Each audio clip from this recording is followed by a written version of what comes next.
Assalamualaikum warahmatullahi wabarakatuh. Innal hamdalillah nahmaduhu wa nasta'inuhu wa nastaghfiruh wa na'udzu billahi min shururi anfusina wa sayyiati a'malina. Man yahdihillahu fala mudilla lahu wa man yudlil fala hadiya lahu. Asyhadu an la ilaha illallah wahdahu la syarika lahu wa asyhadu anna Muhammadan 'abduhu wa rasuluh. Qala Allah ta'ala fi kitabihil karim, ya ayyuhalladzina amanu taqullaha haqqa tuqatih ولا تموتن إلا وأنتم مسلمون يا أيها الناس اتقوا ربكم الذي خلقكم من نفس واحدة وخلق منها زوجها وبث منهما رجالا كثيرا ونساء واتقوا الله الذي تساءلون به والأرحام إن الله كان عليكم رقيبا يا أيها الذين آمنوا اتقوا الله وقولوا قولا سديدا يصلح لكم أعمالكم ويغفر لكم ذنوبكم ومن يطع الله ورسوله فقد فاز فوزا عظيما اللهم صل وسلم وبارك وانعم على نبينا محمد وعلى اله وصحبه ومن تبعهم باحسان الى يوم الدين. Ikhwani fiddin rahimani wa rahimakumullah. Alhamdulillah, pada malam hari ini kita kembali dimudahkan oleh Allah Subhanahu wa taala untuk bersama-sama thalabul ilmi, kita bersama-sama untuk menggali ilmu pengetahuan agama kita kepada Allah Subhanahu wa taala. Semoga Allah Subhanahu wa taala menjadikan pertemuan kita ini sebagai sarana untuk kita meraih ilmu yang bermanfaat, ilmu yang disertai dengan taufik dan hidayah dari Allah Subhanahu wa taala sehingga terwujud menjadi amal yang saleh. Amin ya rabbal alamin. Kita melanjutkan kembali pembacaan kitab Ad-Durusul Muhimmah li'amatil ummah, ya, pelajaran-pelajaran penting ya kepada segenap umat Islam. Pada pertemuan yang lalu kita telah memasuki ad-darsul awal, pelajaran pertama berkenaan dengan kaitannya dengan pembahasan mengenai tafsir suratul Fatihah. Ya, sebetulnya di sini terdapat beberapa surat-surat yang perlu juga untuk kita pelajari. Ya. Terkhusus di sini Syekh bin Baz rahimahullah menyebutkan ada beberapa surat yang menjadi batas minimal ya bagi orang muslim itu untuk menghafalkannya dan untuk mempelajari cara membacanya serta memahami kandungan dan maknanya. Ya, kan tetapi insya Allah pada pertemuan-pertemuan berikut kita akan singgung ya pembahasan mengenai tafsir beberapa surat ini. Kita cukupkan saja pada suratul Fatihah yang kemarin telah kita bahas bersama. Sekarang kita kemudian masuk ke ad-darsus tsani, ya, pelajaran kedua, yaitu arkanul Islam. Ya, arkan itu jamak untuk kata ruknun, ya, rukun, ya, fondasi. Ya, arkanul Islam atau bukan fondasi, istilahnya apa? Tiang ya, tiang. Jadi tiang-tiang agama Islam, ya, tiang-tiang agama Islam. Arkanul Islam, tiang-tiang agama Islam. Artinya Islam itu dibangun di atas tiang-tiang tersebut, ya, penopang-penopang tersebut, yang mana apabila ya bangunan keislaman seorang itu tidak ditopang dengan rukun-rukun Islam yang kuat, maka dikhawatirkan akan runtuh bangunan tersebut. Kemudian disebutkan di sini oleh Syekh rahimahullah, bayanu arkanil Islamil khamsah, menjelaskan tentang rukun Islam yang 5. Wa awwaluha wa a'zamuha syahadatu an la ilaha illallah wa anna Muhammadan Rasulullah. Dan syahadat dan rukun Islam yang pertama dan paling agung adalah syahadat, ya, persaksian terhadap kalimat la ilaha illallah dan persaksian bahwasanya Muhammad adalah utusan Allah. Bisyarhi ma'aniha, dengan yang menjelaskan makna keduanya, ma'a bayani syurut la ilaha illallah, ya, beserta dengan penjelasan syarat-syarat la ilaha illallah. Jadi yang wajib untuk dilakukan ya oleh seorang muslim adalah ya dia harus memahami rukun Islam yang pertama. Ya, tidak hanya sekedar dia mengucapkannya, tapi juga dia harus memahami rukun Islam yang pertama, yaitu persaksian terhadap kalimat la ilaha illallah dan persaksian bahwasanya Muhammad sallallahu alaihi wasallam adalah utusan Allah. Ya, dengan mempelajari syarah dari makna keduanya dan mempelajari tentang penjelasan syarat-syarat la ilaha illallah yang nanti akan disinggung oleh Syekh, syarat-syarat la ilaha illallah pada paragraf berikutnya. Nah, kemudian Syekh menjelaskan tentang makna singkat kalimat la ilaha illallah. Beliau mengatakan wa ma'naha, dan makna syahadat la ilaha illallah disebutkan oleh beliau ada dua rukun pada kalimat la ilaha illallah ini. Ada dua hal yang membangun kalimat la ilaha illallah. Yang mana dua kalimat ini harus ada satu dengan yang lain. Tidak bisa dipisahkan satu dengan yang lain. Karena kalau dipisahkan maka akan berbahaya, berbahaya. Sehingga dia harus berkaitan satu dengan yang lainnya, tidak bisa dipisahkan. Yang pertama adalah la ilaha, pada kata la ilaha, yang maknanya nafian jami'a ma yu'badu min dunillah. Kalimat la ilaha itu meniadakan semua apa yang disembah dari selain Allah. La ilaha, tidak ada ilah. Ilah itu artinya al-ma'bud, sesuatu yang disembah. Sehingga di sini makna la ilaha itu adalah peniadaan seluruh apa yang disembah dari selain Allah Subhanahu wa taala. Jadi ketika seseorang mengatakan la ilaha, pada saat itu dia meniadakan semua tuhan-tuhan yang disembah oleh manusia selain Allah. Dan kita tahu bahwa yang disembah selain Allah ini banyak ya. Yang disembah selain Allah SWT ini banyak. Ada manusia itu menyembah patung, menyembah batu, menyembah pohon, kemudian menyembah matahari, menyembah bintang, menyembah para malaikat. Seperti orang-orang musyrikin dulu, mereka menyembah diantaranya menyembah para malaikat. Mereka punya keyakinan bahwa para malaikat itu banatullah, putri-putrinya Allah Subhanahu wa taala. Termasuk juga penyembahan kepada para nabi, para rasul, dan orang-orang saleh di masa dahulu. Atau di masa sekarang termasuk juga terjadi di masa sekarang. Atau juga penyembahan kepada jin. Jadi kita meniadakan semua penyembahan-penyembahan ini selain Allah. Kemudian kita tetapkan dengan kalimat illallah, kecuali Allah, yaitu maknanya mutsbital ibadata lillahi wahdahu la syarikalah. Maknanya kecuali Allah di sini adalah mutsbitan, dia sebagai sesuatu yang menetapkan. Kalimat illallah itu bentuk penetapan bahwa ibadah itu hanya diperuntukkan kepada Allah saja, tidak ada sekutu baginya. Jadi kalimat la ilaha illallah mengandung dua hal. Yang pertama adalah an-nafyu, meniadakan semua sesembahan selain Allah yang disembah oleh makhluk atau yang disembah oleh manusia. Yang kedua adalah menetapkan hanya satu-satunya Allah saja yang pantas dan layak untuk disembah. Tidak ada sekutu baginya di dalam penyembahan terhadapnya. Nah, inilah makna yang benar dari kalimat la ilaha illallah.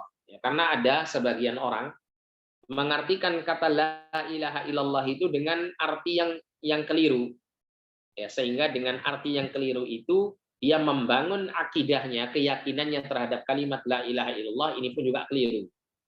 Padahal Allah Subhanahu wa taala perintahkan kita untuk mengilmui kalimat la ilaha illallah ini dengan benar. Sebagaimana Allah taala berfirman dalam Al-Qur'an Quran surah Muhammad, fa'lam annahu la ilaha illallah wastaghfir li dzambi. Maka ilmuilah ketahuilah, pelajarilah ilmuilah kalimat la ilaha illallah. Kemudian mintalah ampun kepada Allah atas dosa-dosa yang kau kerjakan.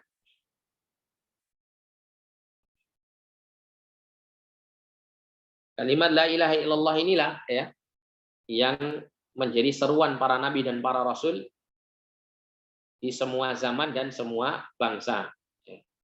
Sebagaimana Allah Subhanahu wa taala berfirman di dalam Al-Qur'an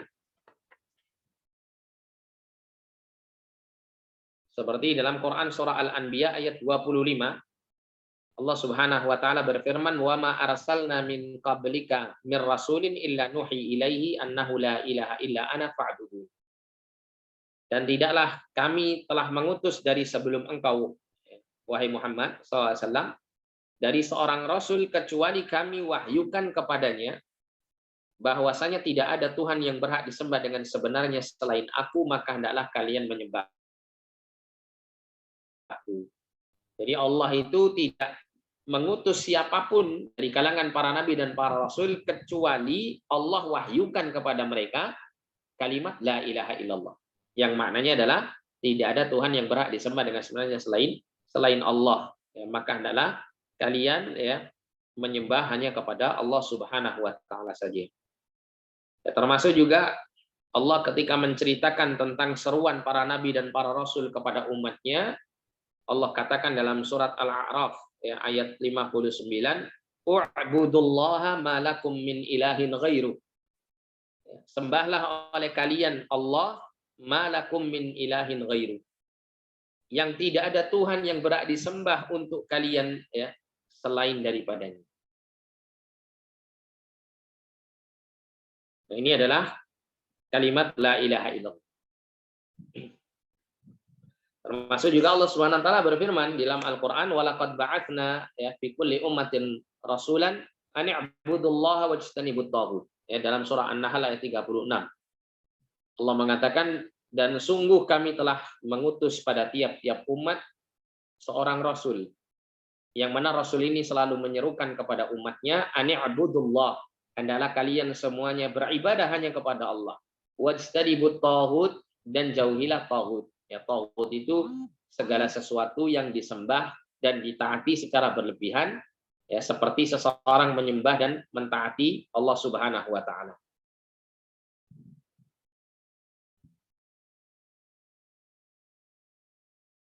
Nah, ini adalah di antara ayat-ayat yang menjelaskan bahwasanya para nabi dan para rasul menyeru kalimat la ilaha illallah. Kemudian selanjutnya Syekh mengatakan wa amma syurutu la ilaha illallah. Oh ya, tadi berkenaan dengan berkenaan dengan makna la ilaha illallah, ada sebagian orang itu yang mengartikan keliru kalimat la ilaha illallah ini. Ya, di antara mereka ada yang mengartikan kalimat la ilaha illallah itu dengan arti tidak ada Tuhan yang menciptakan, mengatur dan menguasai segala makhluknya kecuali Allah Subhanahu wa taala. Ya, ada golongan manusia itu yang mengartikan la ilaha illallah, ya, itu tidak ada Tuhan yang menciptakan makhluk kecuali Allah Subhanahu wa taala. Tidak ada Tuhan yang menguasai makhluk kecuali Allah Subhanahu wa taala. Tidak ada Tuhan yang mengatur seluruh makhluk kecuali Allah Subhanahu wa taala. Nah, ini adalah pemahaman yang keliru. Kenapa? Karena kalimat la ilaha illallah penekanannya bukan pada kaitannya dengan perbuatan Allah atau rububiyah Allah, tidak. Tapi kalimat la ilaha illallah itu penekanannya ada pada uluhiyah Allah. Ketuhanan Allah selaku Tuhan yang disembah. Selaku Tuhan yang satu-satunya disembah. Ya, tidak ada selainnya yang disembah, ya, kecuali Allah Subhanahu wa taala saja. Nah, sehingga ketika orang itu mengartikan la ilaha illallah itu maknanya la khaliqa illallah, tidak ada pencipta selain Allah, tidak ada pengatur selain Allah, tidak ada penguasa selain Allah, maka keyakinan yang seperti ini tidak mendorong dia untuk mengesahkan Allah dalam beribadah. Ya, seperti orang-orang musyrikin di masa Rasulullah dulu, mereka meyakini bahwa tidak ada Tuhan yang mencipta, mengatur dan menguasai selain Allah SWT. Ya, Allah berfirman dalam Al-Qur'an, wala in sa'altahum man khalaqas samawati wal ard la yaqulunna Allah. Kalau kamu wahai Muhammad bertanya tentang apa yang mereka yakini, ya, engkau bertanya kepada mereka wahai Muhammad, ya, kepada orang-orang musyrikin, ya, man khalaqas samawati wal ard, siapakah yang telah menciptakan langit dan bumi? Niscaya mereka akan mengatakan Allah yang menciptakan langit dan bumi. Jadi mereka, ya, beriman kepada Allah Subhanahu wa taala. Orang-orang musyrikin beriman kepada Allah Subhanahu wa taala, tapi hanya sampai pada apa? Keimanan mereka terhadap rububiyah Allah Subhanahu wa taala. Ya, terhadap perbuatan Allah Subhanahu wa taala selaku Tuhan yang mencipta, mengatur dan menguasai. Akan tetapi mereka menyimpang dari sisi peribadatan. Ya, mereka, ya, menjadikan selain Allah Subhanahu wa taala yang mereka ibadahi sebagai perantara-perantara mereka untuk mendekatkan diri mereka kepada Allah Subhanahu wa taala. Bagaimana Allah Ta'ala berfirman dalam Quran surah Az-Zumar, Allah mengatakan, "Ma na'buduhum illa ilallahi zulfa." Tidaklah kita menyembah mereka, Tuhan-Tuhan selain Allah ini, kecuali agar mereka, Tuhan-Tuhan selain Allah ini, bisa mendekatkan kami kepada Allah dengan sedekat-dekatnya. Dan Allah juga berfirman, ya, "Wa ya'buduna min dunillahi ma la yadhurruhum wa la yanfa'uhum wa yaquluna haula'i syufa'una 'indallah." Dan mereka beribadah atau mempersembahkan ibadah kepada selain Allah, ya, sesuatu yang tidak bisa mendatangkan manfaat dan mudarat kepada dirinya. Wa yaquluna, dan mereka mengatakan, ya, haula'i syufa'una 'indallah. Ya, sesembahan selain Allah ini, ya, mereka itu adalah pemberi syafaat kami di sisi Allah Subhanahu wa taala. Jadi mereka masih meyakini bahwa Allah lah yang menciptakan, mengatur, menguasai mereka, yang menghidupkan, mematikan mereka, yang memberikan rezeki mereka, yang bisa menghilangkan mara bahaya dari mereka, yang bisa menyembuhkan sakit mereka, yang bisa memberikan manfaat kepada mereka. Itu mereka yakini hanya Allah saja. Tapi mereka kemudian menyekutukan Allah dalam beribadah, karena mereka meyakini bahwasanya, ya, seorang hamba itu ketika ingin dekat kepada Allah Subhanahu wa taala membutuhkan perantara, ya, berupa makhluk-makhluk yang mereka anggap mampu mendekatkan diri mereka kepada Allah melalui peribadatan kepada makhluk-makhluk ini. Padahal kalimat la ilaha illallah itu meniadakan, ya, kesyirikan dalam hal ibadah kepada Allah Subhanahu wa taala. Oleh karena itu, Rasulullah ketika menyampaikan kalimat la ilaha illallah kepada kaum musyrikin di masa beliau, orang-orang musyrik mengatakan, aja'ala alihatan ilahan wahida inna hadza la syai'un ujab. Jadi Allah mengabadikan perkataan mereka dalam Al-Qur'an, yang mereka ketika mendengar seruan Nabi SAW untuk mengajak mereka hanya beribadah kepada satu Tuhan, yaitu Allah Subhanahu wa taala, meninggalkan semua Tuhan-Tuhan selain Allah yang banyak itu, maka mereka kemudian mengatakan, aja'alal alihata ilahan wahida, apakah Muhammad ingin menjadikan Tuhan-Tuhan banyak yang kita sembah ini menjadi hanya satu Tuhan saja? Inna hadza la syai'un ujab.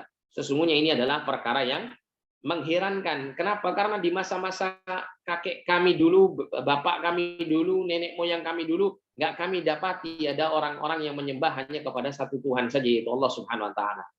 Ya, mereka masih membutuhkan, ya, perantara-perantara, yaitu Tuhan-Tuhan lain selain Allah yang mereka ibadahi, yang mereka berdoa kepadanya, yang mereka meminta pertolongan kepada mereka, ya, yang mereka jadikan sebagai perantara agar supaya Tuhan-Tuhan selain Allah ini bisa menyampaikan hajat dan kebutuhan mereka kepada Allah Subhanahu wa taala. Dan banyak dari kalangan kaum muslimin yang mereka tidak benar-benar paham dengan kalimat la ilaha illallah ini. Ketika mereka, ya, setiap hari melantunkan zikir la ilaha illallah, tapi mereka tidak mengilmuinya. Sehingga apa yang terjadi, ya? Sehingga kalimat yang biasa dia dendangkan dalam zikir mereka la ilaha illallah dalam setiap harinya, ternyata mereka telah menodai kalimat yang biasa mereka zikirkan tersebut dengan perbuatan mereka menyekutukan Allah dalam beribadah. Ya. Betapa banyak orang yang mengatakan la ilaha illallah tapi masih mau, ya, datang ke kubur orang-orang saleh untuk berdoa di sana, untuk memohon kepada para penghuni kubur.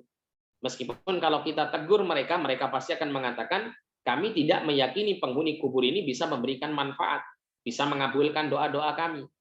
Tapi kami menjadikan orang-orang yang ada di dalam kuburan ini, orang-orang saleh yang telah meninggal ini, sebagai perantara kami kepada Allah Subhanahu wa taala. Agar apa yang kami harapkan, agar apa yang kami inginkan dari hajat-hajat kami, itu disampaikan kepada para penghuni kubur ini sebagai perantara kami kepada Allah Subhanahu wa taala. Supaya doa kami ini segera dikabulkan oleh Allah melalui perantara-perantara ini.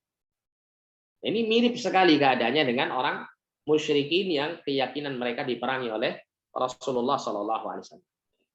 Padahal Nabi SAW mengatakan, ya, tidak cukup orang itu mengatakan la ilaha illallah kemudian mereka masuk surga. Tapi ada syarat-syarat yang harus dipenuhi. Yang ini insya Allah kita akan bahas pada poin yang berikutnya, ya, atau paragraf yang berikutnya, yaitu Syekh mengatakan wa amma syurutu la ilaha illallah, dan adapun syarat-syarat la ilaha illallah,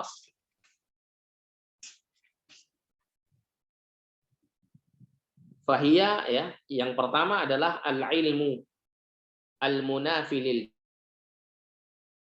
jahli.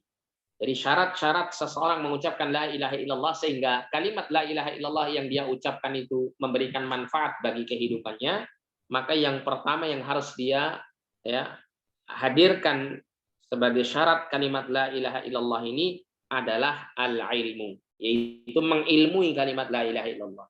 Apa sih makna yang sebenarnya dari kalimat la ilaha illallah?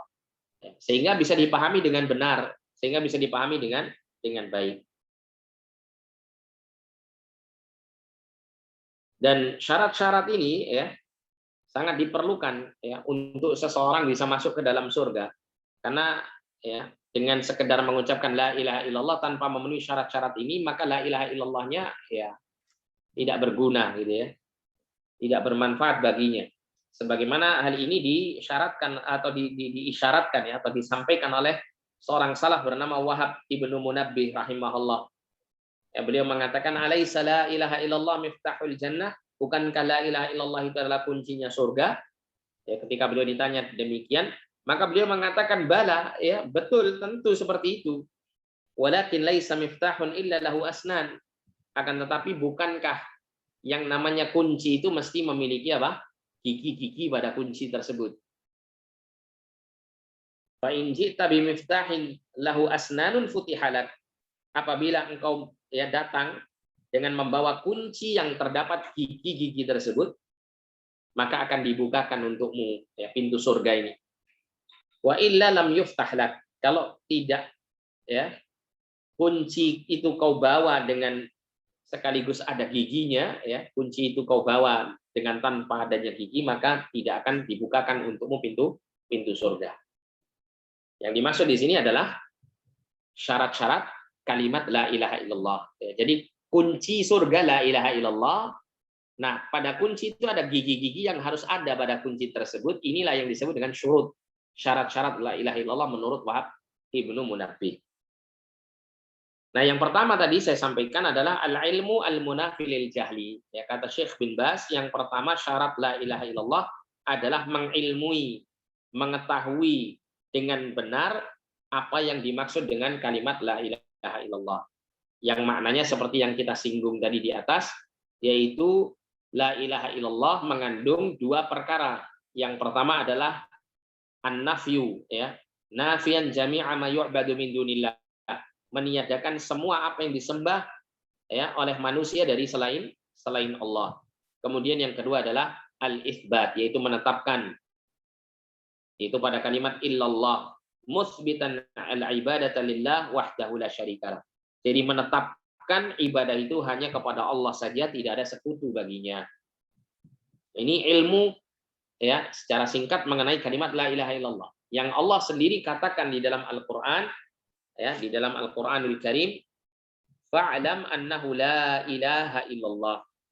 Ya, fa'lam annahu la ilaha illallah. Maka ilmuilah, ketahuilah bahwasanya tidak ada Tuhan yang berhak disembah dengan sebenarnya selain Allah. Yaitu dalam surah Muhammad ayat yang ke-19. Demikian pula dalam surah Az-Zukhruf ayat 86. Allah mengatakan illa man syahida bil haqqi wa hum ya'lamun. Kecuali orang yang bersaksi, ya, bil haq, dengan kebenaran, maksudnya bila ilaha illallah, dengan kalimat la ilaha illallah dia bersaksi. Wa hum ya'lamun ay ya'lamuna ma'na ma syahidu bihi. Yaitu mereka mengetahui, maksudnya mengetahui makna apa yang mereka persaksikan, ya, dengannya, yaitu dengan kalimat la ilaha illallah tersebut. Dan Nabi SAW juga mengatakan dalam Sahih Muslim, ya, dalam hadis yang dikeluarkan oleh Imam Muslim yang diriwayatkan dari sahabat Utsman bin Affan radhiyallahu taala anhu, hadis yang ke-26, ya, dalam Sahih Muslim, Nabi SAW mengatakan man mata wa huwa ya'lamu annahu la ilaha illallah dakhala al-jannah. Barang siapa yang mati sedang dia mengetahui, mengilmui bahwasanya tidak ada Tuhan yang berhak disembah dengan sebenarnya selain Allah, dakhalal jannah, maka dia pasti akan masuk surga.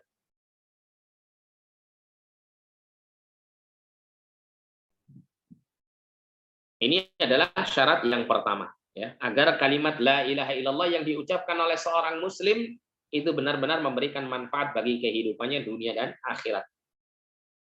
Ilmu yang meniadakan kebodohan. Kemudian yang kedua, al-yaqinul munafi lisyak. Keyakinan terhadap kebenaran kalimat la ilaha illallah yang bisa menghilangkan keraguan terhadap kebenaran ketauhidan kepada Allah Subhanahu wa taala ini. Dan ini ya, keyakinan ini adalah tamamul ilmi wa kamaluhu, kesempurnaan ilmu ya, kesempurnaan daripada ilmu. Ketika seseorang itu memperdalam pengetahuannya tentang la ilaha illallah, tentang ketauhidan Allah Subhanahu wa taala. Berusaha untuk mempelajari ya tentang kaitannya dengan iman kepada Allah Subhanahu wa taala. Berusaha untuk belajar ma'rifatullah, ya, mengenal Allah Subhanahu wa taala. Maka yang demikian ini akan menghasilkan al-yakin, keyakinan yang kuat. Ya, keyakinan yang kuat yang tertanam di dalam hati. Dan Allah Subhanahu wa taala menyebutkan hal ini dalam Quran surat Al-Hujurat ayat 15. Allah mengatakan innamal mu'minuna alladzina amanu billahi wa rasulihi tsumma lam yartabu. Sesungguhnya orang-orang beriman itu mereka adalah orang-orang yang beriman kepada Allah dan Rasul-Nya, kemudian mereka tidak ya meragukan keimanannya tersebut. Mereka tidak ragu-ragu dalam keimanannya.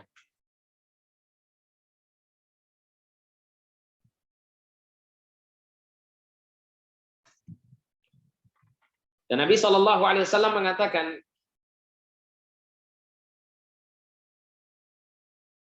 di dalam Sahih Muslim ya, pada hadis yang terdapat pada nomor 27 ya, terdapat dalam Sahih Muslim nomor 27 dari hadis Abu Hurairah radhiyallahu an, ya, dari Nabi Shallallahu Alaihi Wasallam, beliau mengatakan, asyhadu an la ilaha illallah wa anni rasulullah. Aku saksi bahwasanya tidak ada Tuhan yang berhak disembah dengan sebenarnya selain Allah, dan bahwasanya aku adalah utusan Allah. La yalqallaha bihima 'abdun ghaira syaqin fihima illa dakhalal jannah. Tidak ada seorang hamba pun yang bertemu dengan Allah dengan dua kalimat yang disebutkan tadi, yaitu dua kalimat syahadat, ghaira syaqin fihima, dengan tanpa ada keraguan pada dua kalimat tersebut, itu dua kalimat syahadat yang dia yakini, illa dakhalal jannah, kecuali dia pasti masuk surga. Ya, tidak ada seorang hamba pun yang meyakini dua kalimat syahadat ini tanpa ada keraguan, ya, sampai dia menghadap Allah dengan membawa keyakinan tersebut, maka dia pasti masuk surga. Nah, ini menunjukkan bahwasanya ya, keyakinan adalah salah satu syarat kalimat la ilaha illallah untuk bisa mendapatkan manfaat darinya, yaitu keyakinan terhadap kebenaran la ilaha illallah yang meniadakan keraguan-raguan. Kemudian syarat yang ketiga adalah wal ikhlasul munafil syirki, yaitu memurnikan ya kalimat la ilaha illallah yang meniadakan kesyirikan. Jadi ketika seseorang mengucapkan la ilaha illallah, berarti dia murni ya kalimat la ilaha illallah ini untuk mengesahkan Allah Subhanahu wa taala, untuk mendapatkan keridhaan Allah. Dia ya meyakini dan menyatakan kalimat la ilaha illallah tersebut. Dan tidak ada sekutu bagi Allah Subhanahu wa taala di dalam kalimat la ilaha illallah. Di dalam menjalankan konsekuensi la ilaha illallah, tidak ada sekutu bagi Allah Subhanahu wa taala dalam peribadatan kepada Allah Subhanahu wa taala. Dan Allah Subhanahu wa taala berfirman dalam Quran surah Al-Bayyinah ayat yang kelima. Ya, Allah taala mengatakan wa ma umiru illa liya'budullaha mukhlishina lahuddin. Dan di dalam mereka itu diperintahkan kecuali agar supaya mereka beribadah hanya kepada Allah dengan memurnikan bagi Allah agama ini. Jadi Allah memerintahkan kepada semua hamba-hambanya untuk beribadah kepada Allah dengan dasar ikhlas, dengan dasar memurnikan ibadah itu hanya kepada Allah saja, tidak dikontaminasi, tidak dikotori, ya, tidak dicampuri oleh berbagai macam hal-hal yang merusak keikhlasan, yaitu kesyirikan ya, bentuk penyekutuan kepada Allah dengan berbagai macam ya jenisnya. Dan Allah juga berfirman dalam surah Az-Zumar ayat yang ketiga, "Ala lillahi dinul khalis." Ya, ketahuilah bahwasanya agama yang murni dari kesyirikan, bersih dari kesyirikan itu adalah milik Allah Subhanahu wa taala atau dipersembahkan kepada Allah Subhanahu wa taala saja. Dan Nabi Shallallahu alaihi wasallam ya mengatakan ya, sebentar ya. Kita dulu sebentar. Ya.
Ya, mohon maaf ya tadi ada barang yang datang.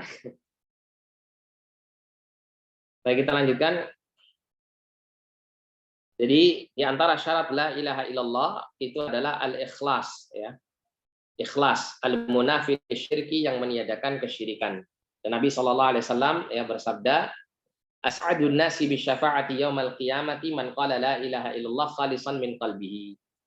Jadi manusia yang paling berbahagia dengan syafaatku, kata Nabi SAW, pada hari kiamat adalah orang yang mengucapkan la ilaha illallah khalisan min qalbihi, yang dia ucapkan murni dari hatinya. Ya, dia ucapkan murni ikhlas dari hatinya, ya, yang meniadakan berbagai macam bentuk kesyirikan.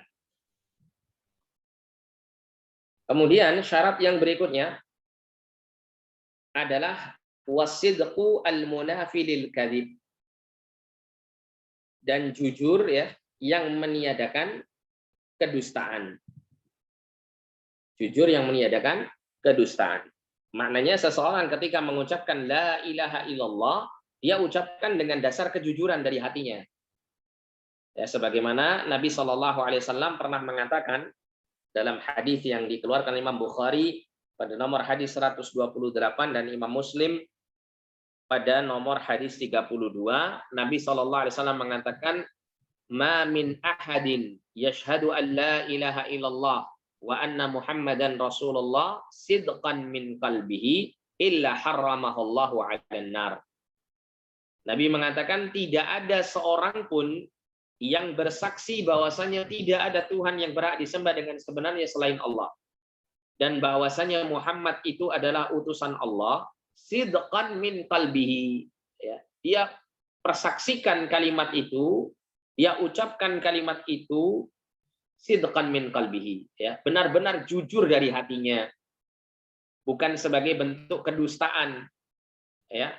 Kedustaan seperti yang dilakukan orang-orang munafik. Orang-orang munafik mengucapkan dua kalimat syahadat supaya orang-orang itu mengetahui bahwa dia termasuk golongan orang-orang yang beriman. Tapi dalam hatinya dia mendustakan kalimat tersebut. Ya, dia mengkufuri, mengingkari kalimat yang dia ucapkan dengan lisannya. Dia hanya berpura-pura saja.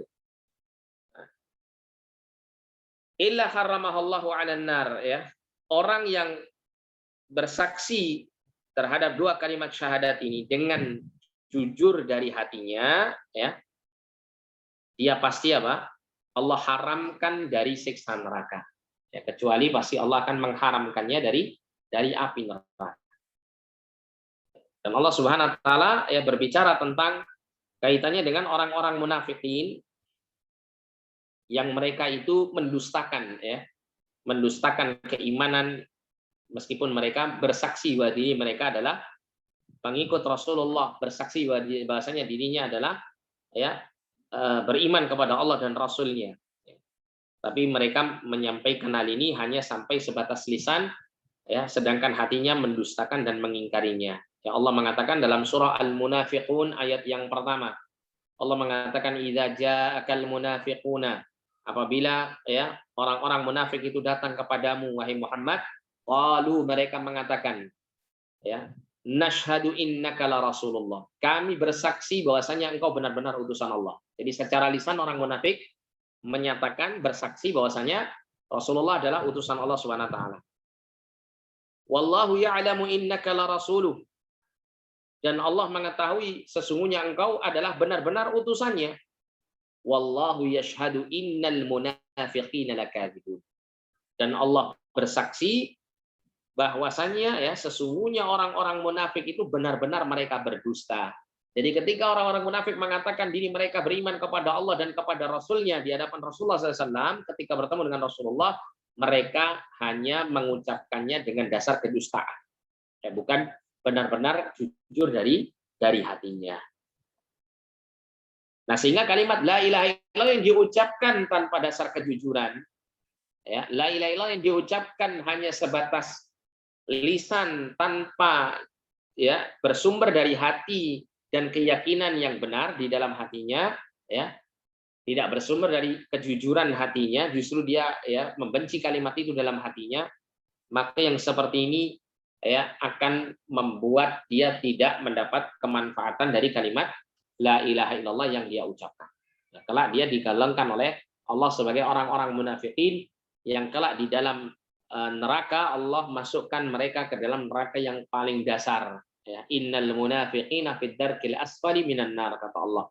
Sesungguhnya orang-orang munafik itu tempat tinggal mereka kelak di neraka adalah ya kerak atau dasarnya neraka. Wal'iyadzubillah.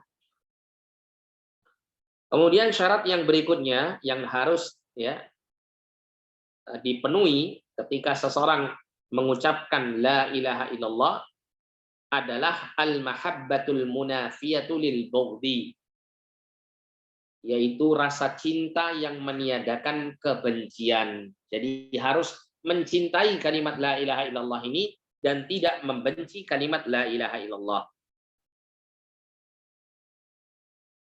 Dia mencintai ya keesaan Allah, dia menyukai ya ajaran Rasulullah, dia mencintai agama Islam, mencintai kaum muslimin yang menegakkan perintah Allah, yang menjalankan ya ibadah hanya kepada Allah Subhanahu wa taala. Dan dia membenci orang-orang yang menyelisihi la ilaha illallah. Dan orang-orang yang melakukan hal-hal yang membatalkan kalimat la ilaha illallah ini seperti kesyirikan dan kekufuran. Dan dalil tentang hal ini adalah seperti yang Allah Ta'ala sampaikan di dalam Quran surah Al-Baqarah ayat 165. Allah Subhanahu wa Ta'ala berfirman, "Wa minan nasi man yattakhidhu min dunillahi andada ya yuhibbunahum ka hubbillah walladzina amanu asyaddu hubbalillah." Allah berfirman, dan di antara manusia itu ada orang yang menjadikan selain Allah itu andadan, tandingan-tandingan. Tandingan-tandingan selain Allah, ya sekutu-sekutu selain Allah Subhanahu wa taala. Yuhibbunahum ka hubbillah. Mereka mencintai tandingan-tandingan Allah itu seperti mereka mencintai Allah. Seperti mereka mencintai Allah, mengagungkan Allah, ya. Dan memuliakan Allah Subhanahu wa taala. Ini yang dilakukan oleh orang-orang musyrikin kepada tuhan-tuhan mereka selain Allah. Walladzina amanu asyaddu hubbalillah. Sedangkan orang-orang yang beriman, mereka itu sangat cinta kepada Allah Subhanahu wa taala, ya. Mereka memurnikan kecintaan mereka yang bersifat ibadah hanya kepada Allah Subhanahu wa taala, ya.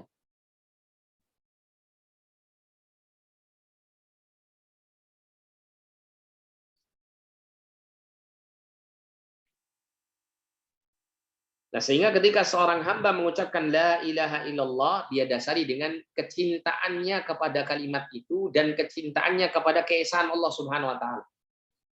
Ya, dia mencintai keesaan Allah, dia mencintai kalimat la ilaha illallah, dan yang demikian ini akan menghilangkan al-bughdu, kebencian dia kepada ketauhidan, kebencian dia kepada keesaan Allah Subhanahu wa taala, terutama dalam ya ibadahnya hamba kepada Allah Subhanahu wa taala.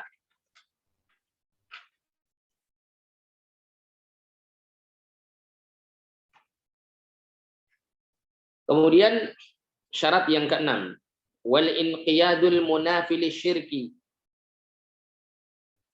Maaf. Wal inqiyadul munafil tarki, ya. Al inqiyad, ketundukan yang meniadakan meninggalkan. At-tarku itu artinya meninggalkan.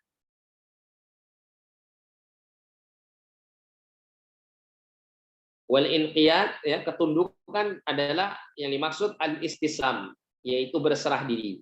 Wat tawa'iyatu wal imtithalu li amrillahi subhanahu wa ta'ala, dan melakukan berbagai macam ketaatan dan mewujudkan perintah Allah Subhanahu wa taala. Maka ketika ya seseorang mengucapkan la ilaha illallah, maka sang hamba tersebut berserah diri kepada Allah dan tunduk kepada syariatnya serta mentaati segala perintahnya. Ketika seseorang mengatakan la ilaha illallah, maka dia tunduk kepada kalimat la ilaha illallah. Tunduk untuk menjalankan konsekuensinya. Apa konsekuensinya? Melakukan segala perintah Allah untuk Allah Subhanahu wa taala. Melakukan ketaatan untuk Allah Subhanahu wa taala, melakukan ibadah untuk Allah Subhanahu wa taala semata. Ya, tidak Allah disekutukan di dalam.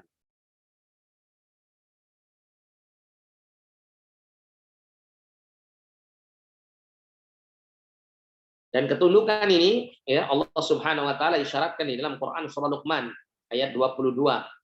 Allah Ta'ala berfirman, wa man yuslim wajhahu ilallah wa huwa muhsinun faqad istamsaka bil urwatil wuthqa. Dan barang siapa yang menyerahkan diri, ya, menyerahkan wajahnya hanya kepada Allah, menundukkan ya dirinya hanya kepada Allah, wa huwa muhsinun, sedangkan dia berlaku kebajikan, faqad istamsaka bil urwatil wuthqa, maka sungguh dia telah berpegang teguh dengan tali agama Allah yang kokoh. Yaitu yang dimaksud adalah kalimat la ilaha illallah.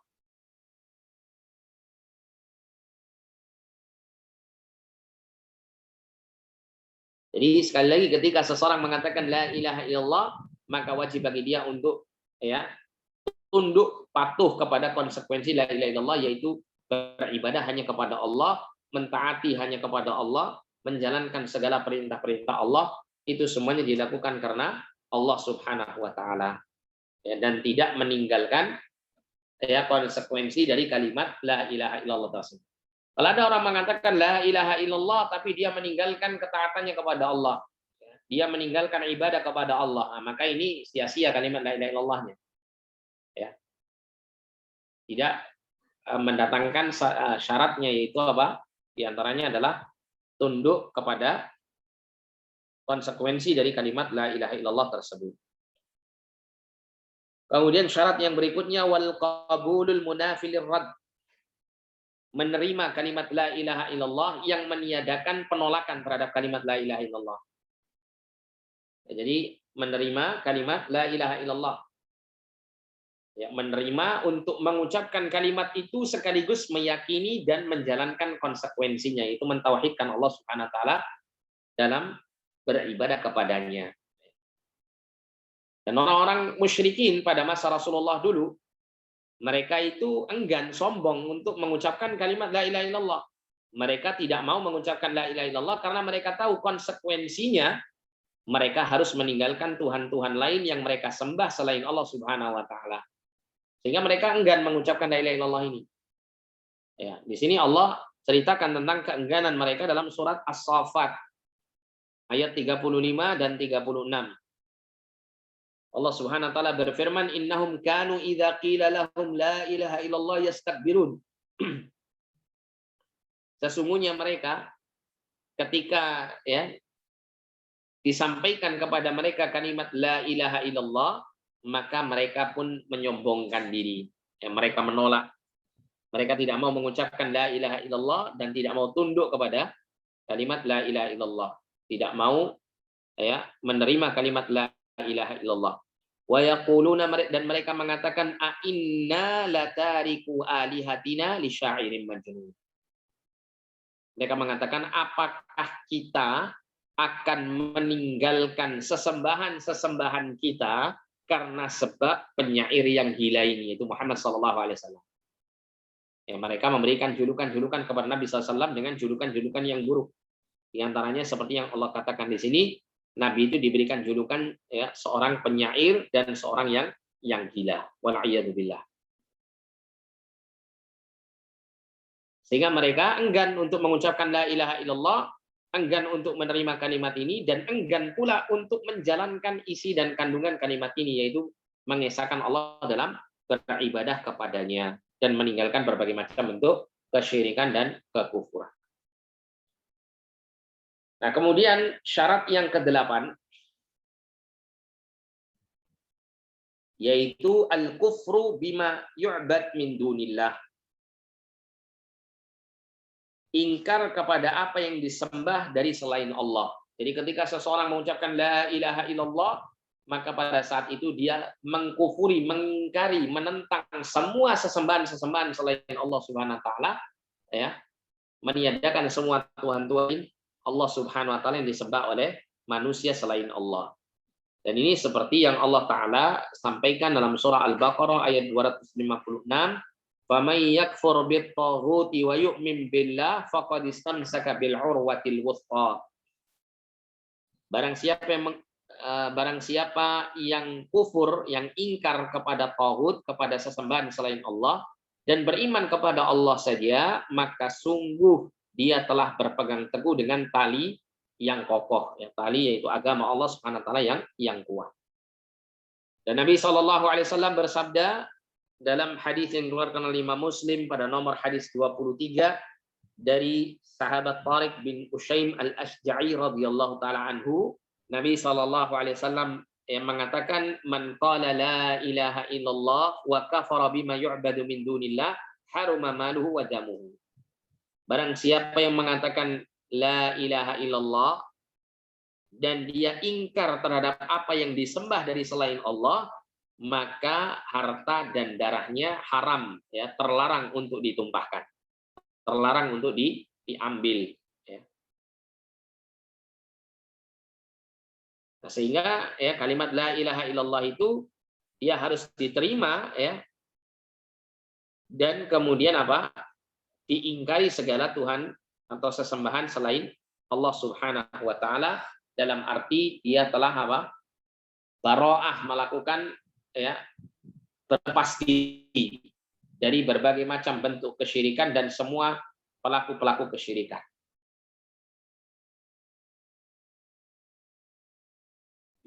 Dan Allah Subhanahu wa taala berfirman, ya, ketika memuji Ibrahim alaihissalam dan para pengikutnya, Allah mengatakan dalam surah Al-Mumtahanah ayat yang keempat, Allah berfirman, qad kanat lakum uswatun hasanatun fi Ibrahim walladzina ma'ahu. Sungguh, ya, terdapat uswah hasanah, terdapat keteladanan yang baik, ya, untuk kalian fi Ibrahim, pada diri Ibrahim, walladzina ma'ahu, dan orang-orang yang bersamanya. Apa keteladanan yang baik yang bisa kita ikuti, ya, dari Nabi Ibrahim dan para pengikutnya? Allah kemudian mengatakan, idz qalu liqaumihim, ketika mereka mengatakan kepada kaum mereka yang menyekutukan Allah, inna bura'u minkum wa mimma ta'buduna min dunillah. Sesungguhnya kami berlepas diri dari kalian dan dari apa yang kalian sembah selain Allah. Kafarna bikum, kami mengingkari, ya, kalian, wa bada bainana wa bainakumul adawat wal baghdha'u abadan hatta tu'minu billahi wahda. Dan tanpa antara kami dan kalian al-adawah, permusuhan, wal baghdha, dan kebencian, abadan, selama-lamanya, hatta tu'minu billahi wahda, sampai kalian beriman kepada Allah saja, sampai kalian mentauhidkan Allah Subhanahu wa taala. Jadi syarat yang ke-8 adalah mengingkari segala apa yang disembah, ya, dari selain Allah Subhanahu wa taala.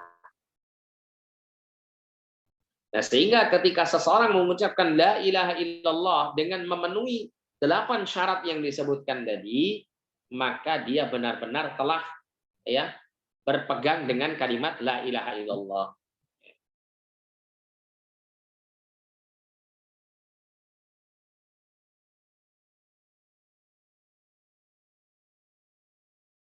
Dengan kalimat la ilaha illallah dengan 8 syaratnya tersebut sampai kemudian dia mati di atasnya. Kemudian Syekh mengatakan waqad jumi'at fil baitainil atiyaini, ya, dan sungguh telah dikumpulkan di dalam 2 bait berikut ini 8 syarat-syarat kalimat la ilaha illallah. Ya, kadang-kadang para ulama itu membuat beberapa bait-bait syair ya, itu untuk memudahkan supaya dihafal ya, memudahkan untuk supaya dihafal. Ya, disebutkan di sini 2 bait syairnya, ilmun yaqinun wa ikhlasun wa sidquka ma'a mahabbatin wa inqiyadin wal qabuli laha ya wazida thaminu hal kufran minka bima siwal ilah minal asya'i qad kuliha. Ya, ilmu, yakin dan ikhlas serta kejujuranmu ya bersama cinta dan ketundukan serta menerima kalimat la ilaha illallah. Dan ditambahkan yang ke-8 adalah mengingkari ya pengingkaran darimu terhadap apa yang disembah selain Allah, yang disembah oleh manusia selain Allah Subhanahu wa taala. Ini adalah kalimat la ilaha illallah. Kemudian Syekh ya melanjutkan ma'a bayani anna Muhammadan Rasulullah, bersamaan dengan menjelaskan bahwa Muhammad sallallahu alaihi wasallam adalah utusan Allah. Wa muqtadaha, dan konsekuensi ketika seseorang menyatakan persaksiannya bahwa Muhammad Shallallahu Alaihi Wasallam adalah utusan Allah, maka dia harus memenuhi konsekuensi ini. Apa konsekuensinya? Yang pertama, tasdiquhu fima akhbara.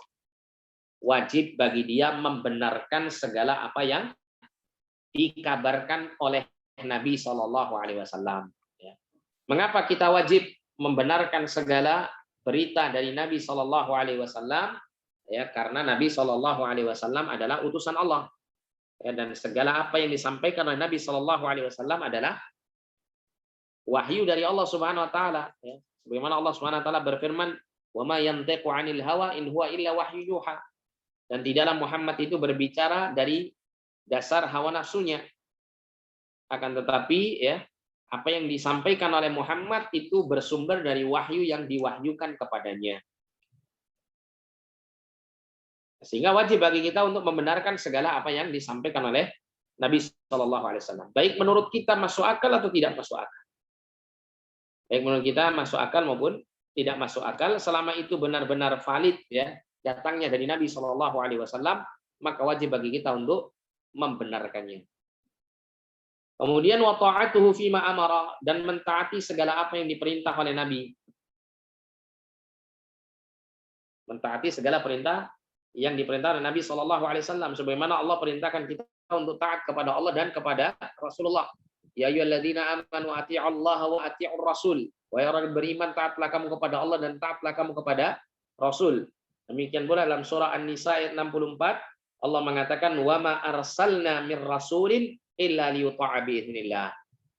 Dan tidaklah kami mengutus dari seorang rasul kecuali agar supaya ditaati dengan izin Allah Subhanahu wa taala. Jadi kalau kita meyakini bahwasanya Muhammad SAW adalah utusan Allah, maka wajib bagi kita untuk mentaati segala perintahnya. Bahkan Nabi SAW pernah mengatakan dalam hadis ya, yang sahih, Nabi mengatakan, kullu ummati yadkhulunal jannata illa man aba. Setiap umatku itu dia masuk surga kecuali bagi orang yang enggan, tidak mau masuk surga. Kemudian para sahabat bertanya, "Wa man ya'ba ya Rasulullah?" Siapa yang enggan untuk masuk surga ini? Maka Rasulullah SAW mengatakan, "Man ata'ani dakhalal jannah wa man 'asani faqad aba." Siapa yang mentaatiku, kata Rasulullah, ya, siapa yang mentaatiku maka sungguh dia masuk surga, dan siapa yang tidak mau mentaatiku maka dialah orang yang enggan, orang yang tidak mau masuk surga.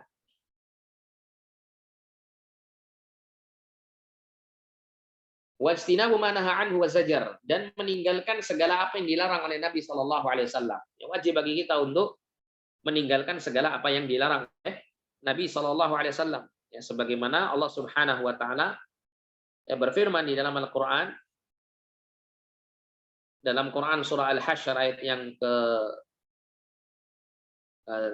berapa ya, ke-7 ya. Allah Subhanahu wa taala berfirman, "Wa ma atakumur rasulu fakhudhuhu wa ma nahakum anhu fantahu." Dan segala apa yang datang dari Rasul maka ambillah. Wa ma nahakum anhu, dan segala apa yang dilarang oleh Rasul fantahu, maka tinggalkanlah. Maka berhentilah dan tinggalkanlah ya larangan-larangan tersebut. Maka tidak hanya kita mentaati segala perintah, tapi juga wajib bagi kita untuk meninggalkan segala larangan yang dilarang oleh Nabi Shallallahu Alaihi Wasallam. Kemudian konsekuensi yang akhir, ya, ketika kita bersaksi bahwasanya Muhammad Shallallahu Alaihi Wasallam adalah utusan Allah, wa alla yu'badallahu illa bima syara'ahu Allah azza wa jalla wa rasuluhu Shallallahu Alaihi Wasallam. Dan tidaklah ya beribadah kepada Allah atau Allah itu diibadahi kecuali dengan syariat Allah dan Rasulnya.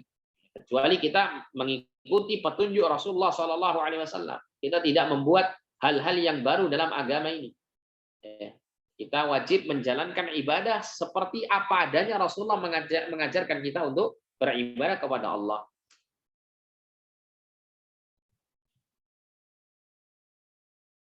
Dan manakala ya kita mewujudkan semua konsekuensi yang telah disebutkan tadi, ada 4 konsekuensi ya, membenarkan segala berita Nabi, mentaati segala perintahnya, menjauhi larangannya, dan kemudian beribadah kepada Allah dengan syariatnya, dengan petunjuknya, maka pada hakikatnya kita telah mewujudkan kecintaan kita kepada Allah Subhanahu wa taala.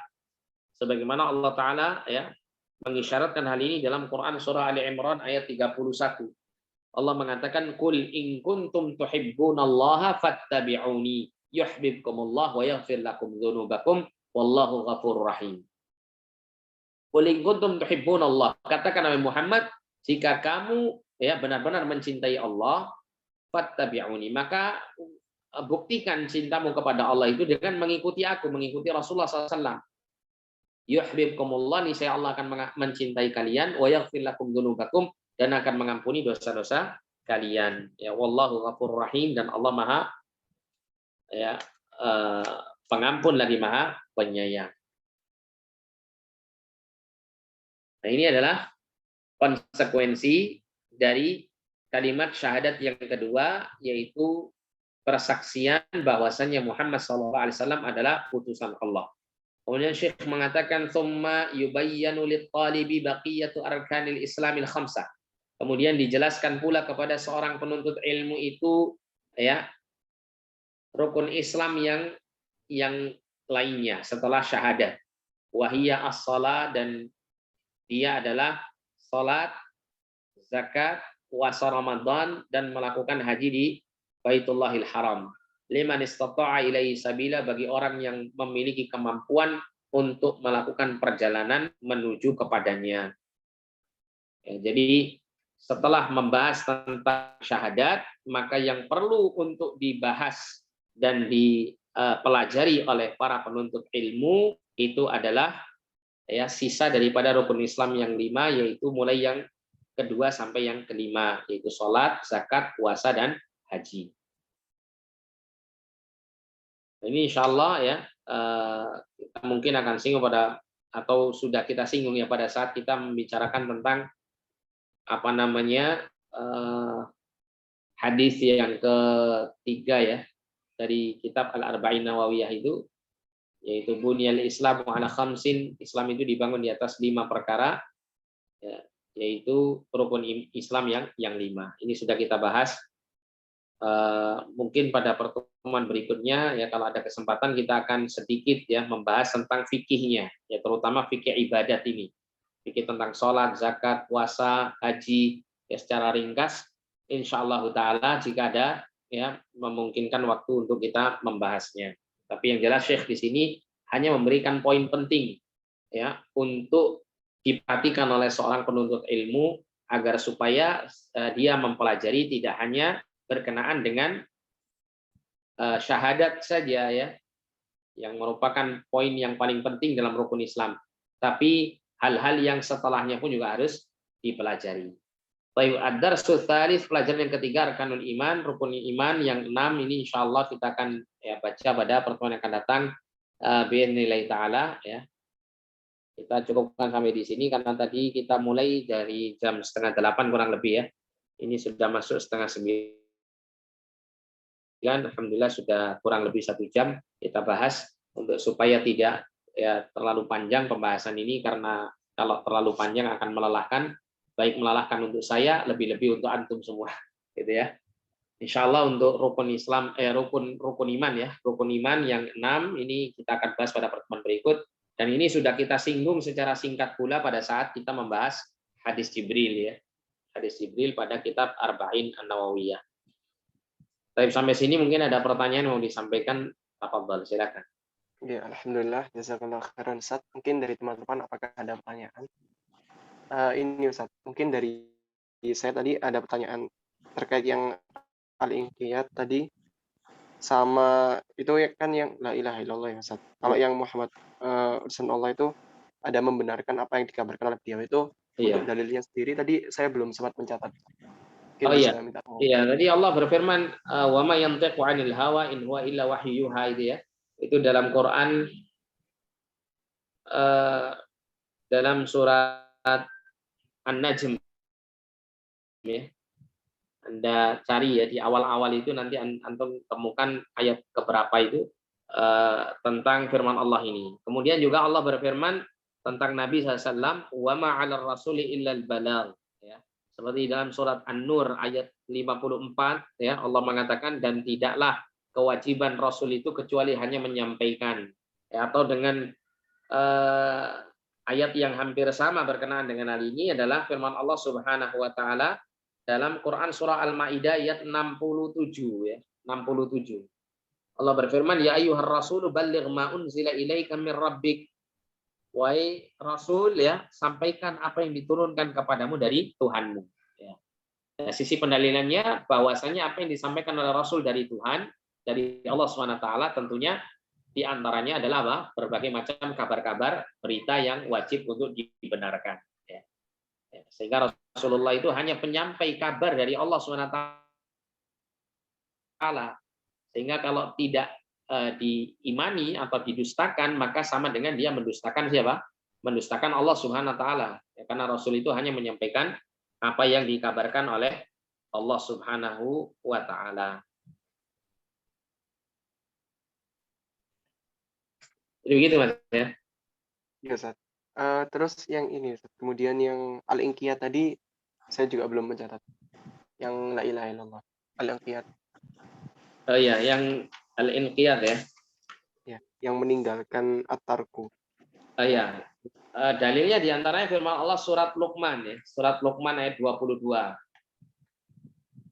Surat Luqman ayat 22 Allah mengatakan, wa may yuslim wajhahu ilallah, dan barang siapa yang menundukkan wajahnya kepada Allah ya, menundukkan wajahnya kepada Allah, wa huwa muhsinun, sedangkan dia termasuk orang yang berbuat kebajikan ya, faqad istamsaka bil urwatil wuthqa, maka sungguh dia telah berpegang teguh dengan ya al urwatul wuthqa ya, tali yang kokoh ya. Jadi wa may yuslim wajhahu ilallah, barang siapa yang tunduk wajahnya kepada Allah, ini berkenaan dengan apa? Ketundukan ya kepada keesaan Allah Subhanahu wa taala.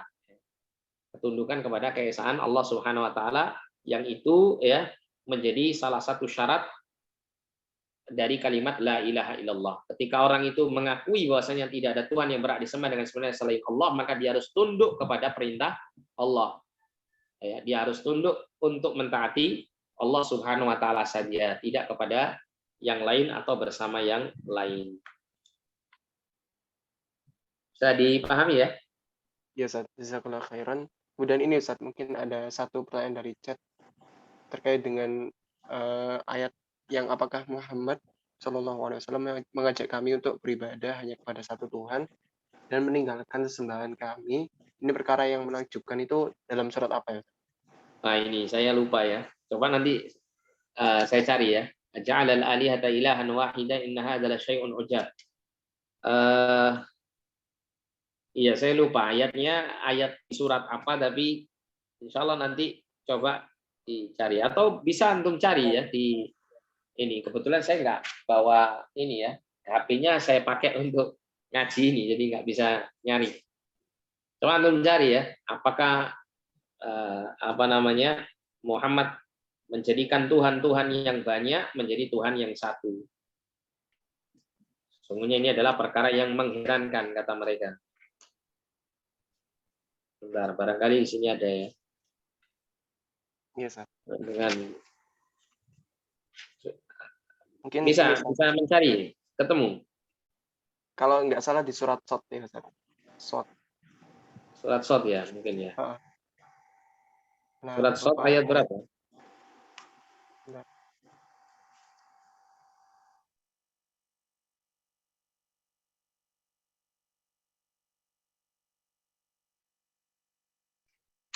Bentar ya, barangkali di sini ada. Ini Ustaz, ayat yang kelima. Nah itu Shot ya. ayat kelima. Ya. Nih. Betul ya, ja'alal alihata ilahan wahida itu ya. Lafadznya. Iya. Ya.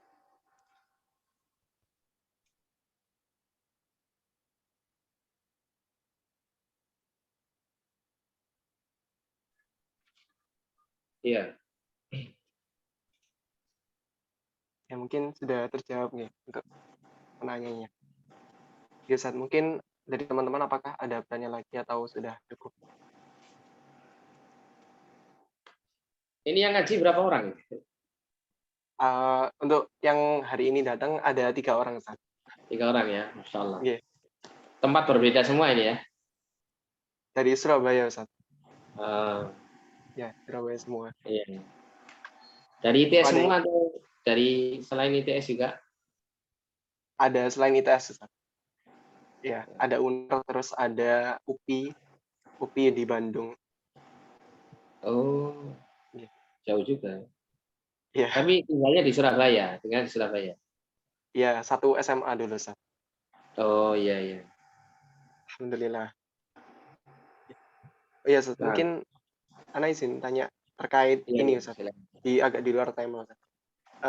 Terkait ini, Ustaz. Sebenarnya kan ada pandemi Covid yang itu menghalangi sholat untuk di masjid, maksudnya membatasi kan. Nah, ini kan sudah dibuka, maksudnya udah level 2. Nah, itu apakah kita sudah mulai sholat di masjid lagi atau? Dan ini, Ustaz, ana izin bertanya terkait dengan sebenarnya sholat berjamaah di masjid itu apakah wajib atau sunnah? Iya. Jadi yang perlu dijawab ini pertanyaan kedua dulu ya, baru nanti masuk ke pertanyaan pertama. Jadi hukum sholat berjamaah terutama di masjid ya. Kalau sholat berjamaahnya ini, kita nggak bahas sholat berjamaah di masjidnya. Sholat berjamaahnya, para ulama berselisih pendapat. Apakah sholat berjamaah itu hukumnya wajib secara masing-masing individu harus berjamaah, ya, terutama laki-laki di sini ya. Kalau perempuan ini tidak wajib hukumnya untuk sholat berjamaah. Tapi kalau laki-laki apakah wajib sholat berjamaah ataukah dia sunnah? Ini para ulama berselisih. Ada yang mengatakan wajib, ada yang mengatakan sunnah. Tapi wallahu alam yang menyebutkan wajib berkenaan dengan sholat berjamaah ini dalilnya wallahu alam lebih kuat. Dalilnya lebih kuat. Di antaranya adalah seperti Rasulullah SAW pernah memiliki keinginan. Laqad hamamtu, aku sungguh pernah menginginkan ya untuk mengumpulkan kayu bakar, untuk memerintahkan seseorang untuk mengumpulkan kayu bakar, ya kemudian aku mendatangi rumah-rumah orang-orang yang tidak mau datang ke masjid untuk melakukan sholat berjamaah, aku akan membakar rumah-rumah mereka. Tapi Nabi SAW mengurungkan perbuatannya, mengurungkan keinginannya tersebut karena ya adanya rasa belas kasihan Nabi SAW kepada mereka. Ini menunjukkan sisi pendalilannya, menunjukkan bahwasanya seharusnya seorang laki-laki itu ya dia melaksanakan sholat berjamaah, terutama sholat berjamaah di masjid. Termasuk juga pernah ada seorang sahabat yang buta kedua matanya datang kepada Rasulullah untuk meminta izin agar diberikan keringanan supaya tidak datang ke masjid untuk melakukan sholat berjamaah bersama kaum muslimin.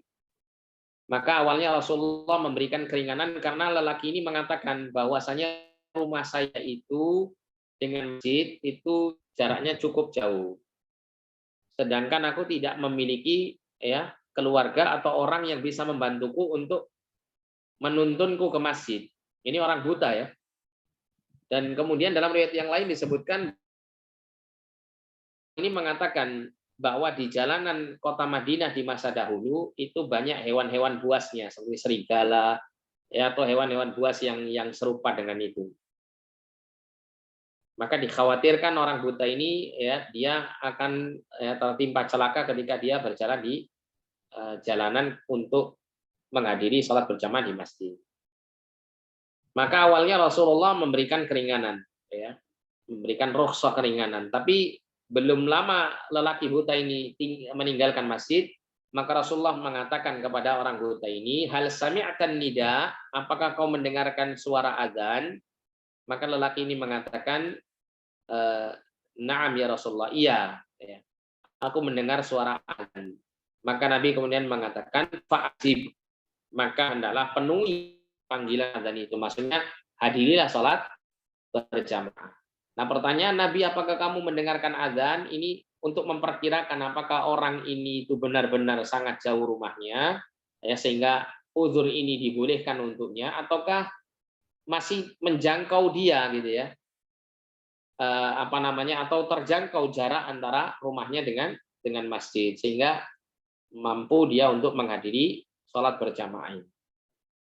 Nah, sehingga wallahu alam dari dalil-dalil yang ada yang lebih kuat menurut saya pribadi ya, saya lebih memilih pendapat yang mengatakan bahwa sholat berjamaah terutama di masjid ini adalah bentuk kewajiban bagi laki-laki jika tidak ada uzur syar'i yang menghalanginya untuk menghadiri sholat berjamaah. Itu secara hukum asalnya. Ya. Kemudian pertanyaan kedua adalah mengenai keadaan pandemi. Ya, apakah yang seperti ini bisa seseorang mendapat keringanan untuk tidak hadir ke masjid? Kalau memang kondisinya memang sangat-sangat membahayakan gitu ya, semisal di daerah itu sangat rawan sekali penyebaran penyakitnya sangat santer, sangat kuat misal gitu ya.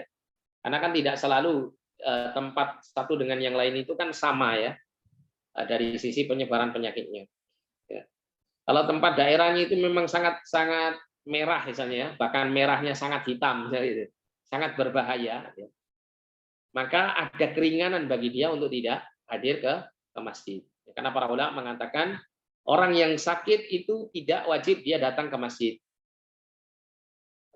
Dan ini dikiaskan pula bagi orang yang merasa khawatir kalau dia sakit. Ya, dan ini sangat ditekankan pula ketika orang itu misalnya dalam keadaan benar-benar misalnya dalam keadaan drop misalnya ya, kondisinya kurang enak badan, terus dia memaksakan diri untuk hadir ke masjid. Sehingga kemudian dia dikhawatirkan akan tertular penyakit karena sebab kondisinya yang kurang fit ya, kurang bugar ya. Nah, maka yang seperti ini dibolehkan untuk dia tidak hadir ke masjid karena khawatir ya terkena penyakit. Ya. Jadi begitu ya. Nah, kalau kondisi sekarang bagaimana? Alhamdulillah kalau kita melihat ya banyak daerah-daerah yang sudah mulai menurun ya orang-orang yang terkena penyakit ini ya terkena penyakit COVID ini ya. Sehingga kalau kondisinya tampak membaik, maka saya pribadi lebih menganjurkan agar Anda sholat ke masjid. Ya. Sebenarnya saya sejak awal itu, kalau saya pribadi ya, pikir saya pribadi sejak awal itu tetap ke masjid ya, kalau memang masjidnya tidak ditutup. Ya. Iya saya. Jadi begitu ya. Iya masuk sih. Coba sih. Jadi demikian ya, sebisa mungkin untuk hadir ke masjid ya. Hadir ke masjid. Kalau semisal di masjid ya masih menerapkan protokol kesehatan ya tetap dipatuhi saja ya. Misal jaga jarak, kemudian pakai masker, ini tidak ada masalah. Ya, karena memang kondisi yang membutuhkan hal itu. Ya, kan tapi kalau seandainya tidak merasa khawatir ya, sudah tidak merasa khawatir hanya penularan penyakit dan semacamnya, lebih baik sholat itu kembali seperti sebelum pandemi, yaitu sholat dalam keadaan softnya rapat ya. Kalau memang dikhawatirkan masih ada kekhawatiran adanya penularan penyakit, maka bisa menggunakan masker. Ya, karena menutup wajah itu awal asal hukumnya ya dalam sholat itu makruh hukumnya. Ya, makruh itu artinya lebih baik dihindari atau lebih baik tidak dilakukan. Akan tetapi status makruh itu kalau dalam fikih itu akan bisa hilang ya, status makruh itu menjadi mubah atau bahkan dianjurkan jika memang ada sesuatu yang membutuhkan untuk melakukan hal yang makruh tersebut. Oleh karena itu sebagian ulama ketika membahas tentang keadaan orang kalau sholat dalam keadaan memejamkan kedua mata, itu para ulama mengatakan sholat orang yang memejamkan kedua mata itu makruh hukumnya.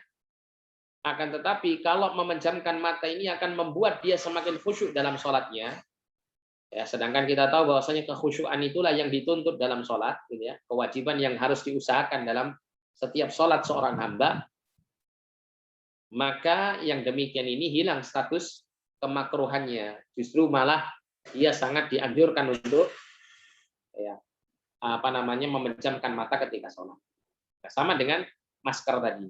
Ya, kalau memang masker ini bisa menjaga diri dan orang lain dari penularan penyakit, ya, maka menggunakannya ya tidak menjadi makruh lagi hukumnya, tapi malah bisa menjadi ya sesuatu yang dianjurkan. Cuman itu pun kembali kepada keadaan ya. Kalau keadaannya sudah dirasa aman, kemudian kitanya tidak merasa sakit dan juga berkeyakinan tidak dalam kondisi bisa menularkan penyakit kepada orang lain, maka tanpa menggunakan masker ini pun juga satu hal yang lebih diutamakan ya.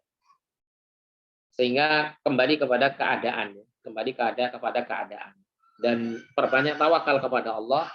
Kalau saya sangat menganjurkan untuk kembali sholat seperti biasa, ya, sholat berjamaah seperti biasa, berjamaah dan merapatkan shaf. Dan kalau memang diperlukan menggunakan masker tetap digunakan. Kalau memang sudah tidak lagi, ya maka tidak perlu digunakan. Ya, cuman kalau seandainya Anda menemukan masjid yang belum kembali seperti semula dalam pelaksanaan sholat, maka ikuti fikih yang telah dipilih oleh masyarakat di sekitar Anda. Ya, semisal sholat masih dalam kondisi tidak rapat ya atau dalam kondisi menggunakan masker, nah antum taati saja, antum ikuti sesuai dengan apa yang dipilih oleh masyarakat sekitar antum supaya tidak terjadi polemik ya, supaya tidak terjadi polemik. Tapi kalau seandainya ada masjid yang dirasa sudah merasa aman ya masyarakatnya, kemudian kembali melakukan sholat seperti normalnya, maka itu lebih baik. Wallahu a'lam bishawab. Bisa dipahami ya apa yang saya sampaikan ya? Ya, Ustaz, jazakallah khairan. Mungkin ini, Ustaz, mau memastikan lagi untuk yang tadi yang hukum asal sholat berjamaah itu gimana, Ustaz? Kan tadi kalau laki-laki kan kalau di masjid itu wajib yang lebih kuat. Tapi kalau misal secara umum yang laki-laki cuman berjamaah mungkin di rumah itu apakah juga wajib atau bagaimana, Ustaz? Iya, kalau ke masjid ini kalau seandainya tidak ada uzur ya, tidak ada uzur, maka itu lebih baik dia di masjid ya. Tapi kalau hanya ada uzur syar'i, dia salat berjamaah bersama keluarganya atau kawan-kawannya yang ada di tempat tinggalnya. Ini boleh, tidak ada masalah. Bahkan itu yang dituntut kalau memang itu bisa dilakukan. Terutama ketika misalnya masjid ditutup ya. Karena beberapa waktu yang lalu kan masjid kan sempat ada yang ditutup, sehingga kita tidak bisa hadir ke masjid. Nah, maka kita bisa sholat berjamaah bersama keluarga kita di rumah. Ya, kalau memang itu memungkinkan kita melakukan sholat berjamaah, maka sholat berjamaah itu yang tetap kita lakukan. Ya, karena sholat berjamaah ini status hukumnya menurut sebagian mazhab itu hukumnya wajib ya bagi laki-laki terutama ya. Nah, sehingga ketika dia tidak bisa berjamaah di masjid, maka hukum kewajiban berjamaahnya bisa berpindah dari tempat yang lain ya, atau kepada tempat yang lain. Kalau memang tidak bisa dilakukan di masjid, kalau bisa dilakukan di rumah, dilakukan di rumah. Ya, bersama keluarganya atau bersama kawan-kawannya yang tinggal bersama di satu tempat tersebut. Ya, wallahu a'lam bishawab. Ya, jazakallah khairan Ustaz. Afan ini udah jam berapa? Mau jam 9. Ini masih ada satu pertanyaan, apakah boleh ya Ustaz? Iya, boleh terakhir ya. Iya, iya Ustaz. Iya. Ini Ustaz. Apabila kuliah itu bersamaan dengan waktu sholat, itu apakah boleh menunda sholat?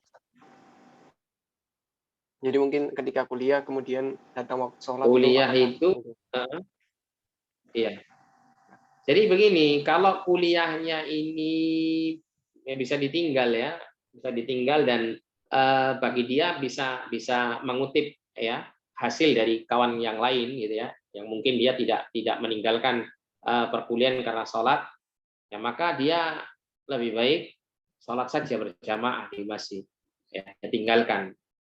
Tapi kalau itu akan menyulitkan dia nantinya, yang menyulitkan dia untuk ujian misalnya, atau menyulitkan dia untuk kelulusan dia dan seterusnya, yang menjadi persyaratan mutlak untuk dia harus memenuhi itu untuk bisa lulus dari perkuliahan, maka boleh untuk menunda ya, tidak melakukan sholat berjamaah di masjid, tapi nanti dia akan sholat berjamaah bersama kawan-kawan yang lainnya, mungkin satu kelas itu ya. Nanti dia sama kawan-kawannya yang lain berkomitmen setelah nanti menyelesaikan kuliah ini kita akan berjamaah bersama-sama di masjid ya, untuk menunda sementara ya. Selama penundaan itu tidak mengeluarkan dia dari waktu sholatnya gitu ya. Tapi yang lebih afdal tetap dia harus keluar ya. Lebih afdalnya ini dia keluar untuk ikut serta bersama kaum muslimin di masjid melakukan sholat bersama mereka. Ini kalau memungkinkan gitu. Kalau tidak mungkin kan seperti alternatif kedua tadi dilakukan. Wallahu a'lam bishawab. Jazakallah khairan, mungkin dari penanya udah cukup ya. Ya Ustaz, mungkin itu karena itu pertanyaan terakhir, mungkin terima kasih banyak dan sudah bisa ditutup. Oh, Afan, ini Ustaz mau tanya terakhir. Jadi Iya, iya. kemarin kan dari kami bilangnya kalau akan menyediakan untuk kuotanya ya Ustaz, kuota internet. Nah, itu nanti kami kirimkan ke nomor yang mana ya? Ya, kalau memang itu tidak memberatkan, antum kirim ke nomor saya ini saja. Iya, Oh ya, siap. iya. Ya, siap. Insya Allah akan segera kami Kalau kabari Ustaz. iya, kalau memang memberatkan enggak perlu, enggak apa-apa, Mas. Kalau memang memberatkan ya. Kalau tidak memberatkan ya tafadhol, terserah antum lah. Terserah Ya, antum. Ustaz. Iya. Ya, terima kasih banyak Ustaz. Mungkin Ya, sudah cukup, bisa diakhiri. baik, kita tutup dengan doa kafaratul majelis. Jazakumullah khairan wa barakallahu fikum. Subhanakallahumma bihamdik, asyhadu an la ilaha illa anta, astaghfiruka wa atubu ilaik. Sallallahu ala nabiyina Muhammadin wa ala alihi wa sahbihi wasallam, wa akhiru da'wana alhamdulillahi rabbil alamin. Wa lakum assalamualaikum warahmatullahi wabarakatuh. Waalaikumsalam Waalaikumsalam warahmatullahi wabarakatuh. warahmatullahi wabarakatuh.